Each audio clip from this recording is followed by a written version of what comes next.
Several school systems in our region could have buses affected by a nationwide recall. Welcome into News Channel 11 at 5. I'm Sarah Diamond. And I'm Josh Smith. Daimler Trucks issued the recall covering about 54,000 Thomas-built school buses because the seats may have been made with materials that do not provide sufficient impact absorption in a crash. The school systems you see here all say they may have buses affected by the recall. Theben Cassahoon found out what precautions one school system is taking. Josh and Sarah, out of the 12 school districts that I reached out to in our region, 5 of them have Thomas-built buses that may be possibly recalled. Greenville City Schools has 5 Thomas-built buses waiting to be checked, and I spoke with a school official about their plans moving forward if this were really to happen to their buses. If the bus is unsafe to transport students, it simply will not be used in the Greenville City School District. There's a problem with impact absorption that has created a recall for more than 53,000 Thomas-built school buses. As a parent and a grandparent, I think we're always concerned about the safety of our children.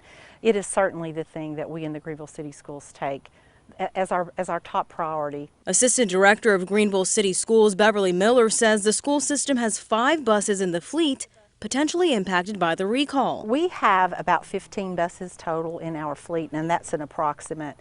And so as you can see, potentially having 5 of those impacted by a recall would be substantial to a small school district like us. According to the National Highway Traffic Safety Administration, the recall says seats on the bus may have been manufactured with styrene blocks. Those blocks may not offer enough impact absorption in certain areas around the seat, which means in the event of a crash, a person in the seat could be injured due to lack of absorption. The vendor partner has committed to coming on site to fix this if we are impacted. Greenville City school officials are actively working to learn more about the recall right now. I hope that we have the trust of our parents that if we see anything of concern, that we just won't put a child on a bus that we feel is unsafe. We simply will not do that. If we decide to keep these buses in service, it will be because we have deemed the risk to be significantly low.